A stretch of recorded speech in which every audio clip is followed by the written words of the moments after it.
Hello, everyone, and welcome to the fourth ever episode of the Sports Talk YouTube channel. This is your host, as always, Christian Sanderford. I'm going to be taking y'all through some great prospects that we have in this 2025 NFL draft today. Today, we're going to be going over the top 10 tight ends in this draft. We got some really good guys, I think. But let's just go ahead and get started, shall we? Coming in at number 10, we have Oronde Gaston II. He's coming out of Syracuse. He's 6'5" and 236 pounds. His 2024 stats, he has 73 receptions, 934 receiving yards, and 7 touchdowns.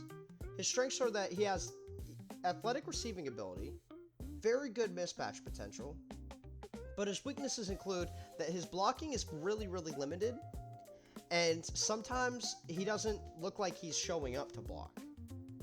But he does have a pro comp of Darren Waller. Darren Waller was a really good tight end for a while. He actually started off as a wide receiver for Baltimore before he ran into his drug issues, but that is a different story. Darren Waller was a great tight end for the Raiders and the Giants. So if Gaston can get to that level of Darren Waller ability, he could be a really good tight end. However, I don't think he will get to that Darren Waller ability. I think he will be a really good backup though. And he's projected to go somewhere between the 4th and the 6th round in this draft. I like Gaston. He has good size, good speed, and he has good hands. We'll see if he can make a name for himself in the NFL. I really think he could if he goes to a good team to develop him very nice. He is a raw prospect. But let's go on to the number 9 spot. At the number 9 spot, we have Drake Brenningstool out of Clemson. He's 6'6" and 230 pounds. In 2024, he had 49 receptions, 530 yards, and 7 touchdowns. His strengths are that he is a tall target, and he's really effective in the red zone. But he does need to bulk up and add some strength if he wants to be a good blocker in the NFL. His pro comparison is Mike Gesicki, who is a pretty solid tight end for most of his career for the Miami Dolphins. He's projected anywhere from the 4th to the 6th round, and I think he can be a starter if he gets that weight on, gets that blocking ability, and gets developed a bit. But right now, I have his potential at backup. Overall, Brenningstool has really good size and speed, and he's just a natural fit in the red zone. So I think he could be a really decent pick in the 4 to 6 range. If you have a good quarterback and tight end isn't your number 1 need, he could be a really good depth piece. But moving into number 8, we do have Mitchell Evans. Mitchell Evans is coming out of Notre Dame, standing 6'5", 258 pounds. He has 43 receptions, 421 yards, and 3 touchdowns in 2024, which aren't great, but he's a very strong blocker, and he's super reliable in short yardage situations. However, he does have a limited vertical threat, and his pro comp is Nick Boyle.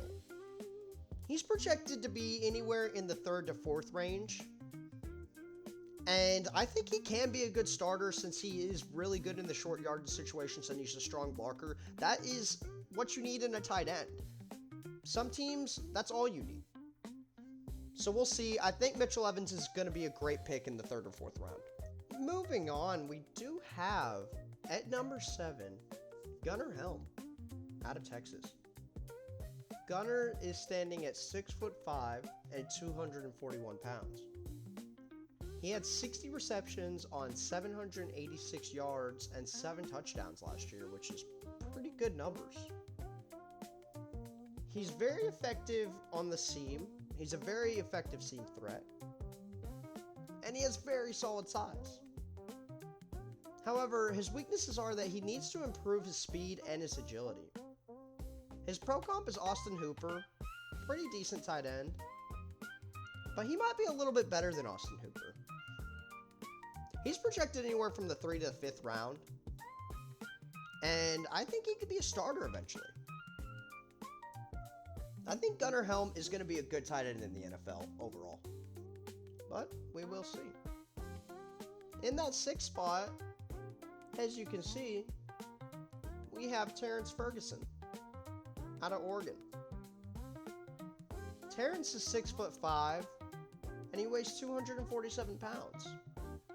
In 2024, he had 43 receptions, 591 yards, and 3 touchdowns. He has very reliable hands, and he's very, very consistent. However, he's very limited in run blocking. Like, super limited in run blocking. But his pro comp is Hunter Henry, who's had a pretty decent NFL career, and I believe was a first-round pick out of Arkansas. His projected round is anywhere from 3rd to 5th. And his potential is, I think he can eventually be a starter as well, in the right system, with the right coaching and people around him. Overall, I like Terrence Ferguson a lot. But honestly, I like Harold Fandon Jr. coming in at this 5 spot out of Bowling Green a little bit more.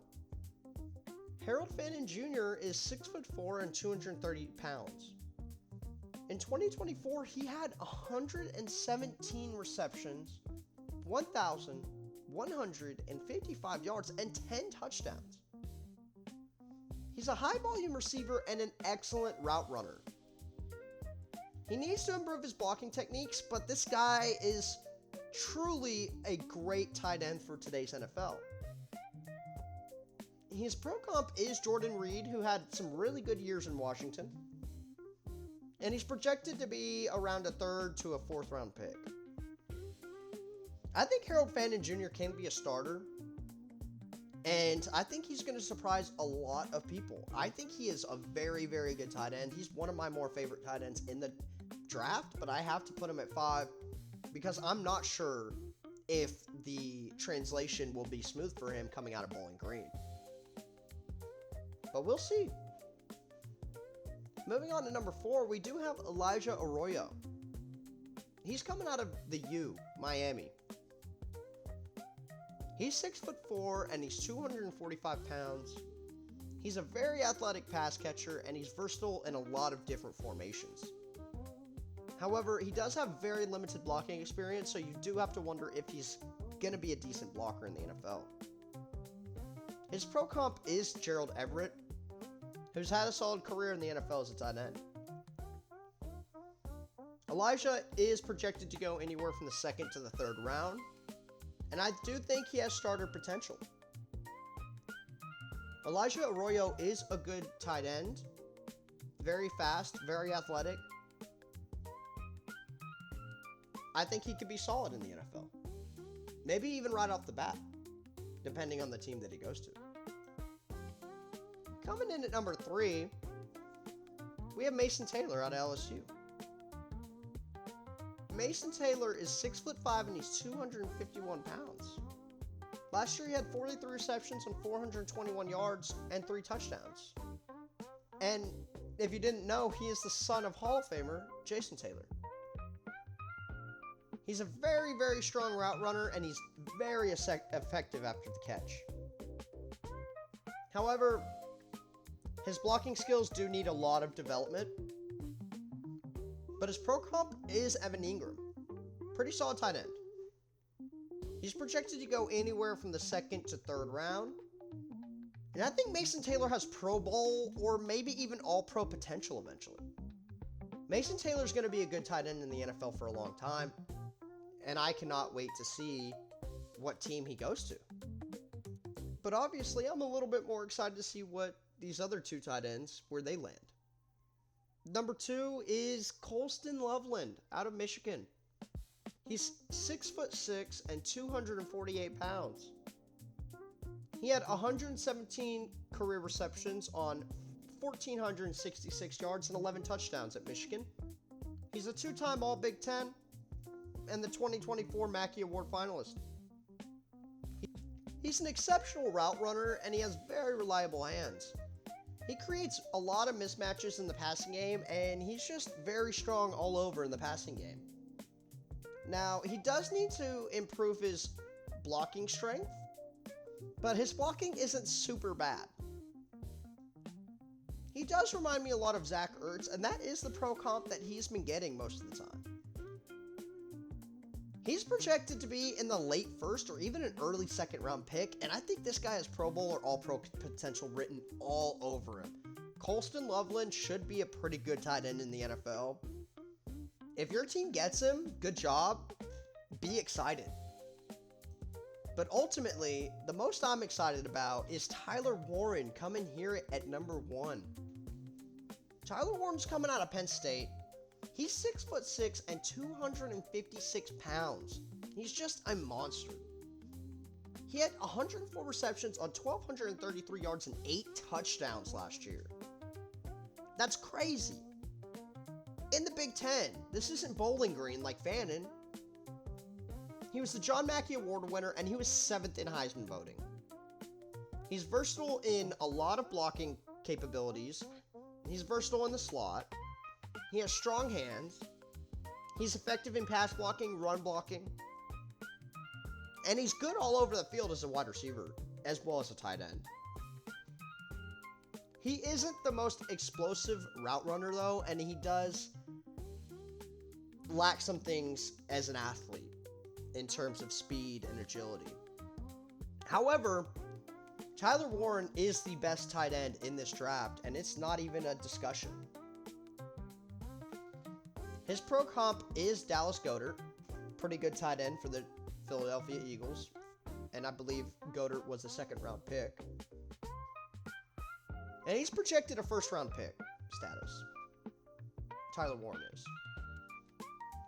I think Tyler Warren can be an All-Pro or even a Hall of Famer one day. I really hope he gets drafted to a decent team with a decent quarterback so we can see what Tyler Warren can do right off the bat, because this kid is special.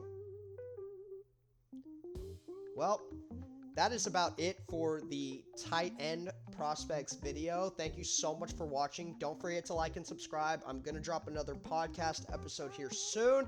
Feel free to shoot us an email with any suggestions on new videos or any suggestions at all, or just any kind words. We'd love to hear it. That's going to be down in our description. Again, don't forget to like and subscribe. Thank you so much. This is your host, Christian Sanderford. Have a great rest of your day.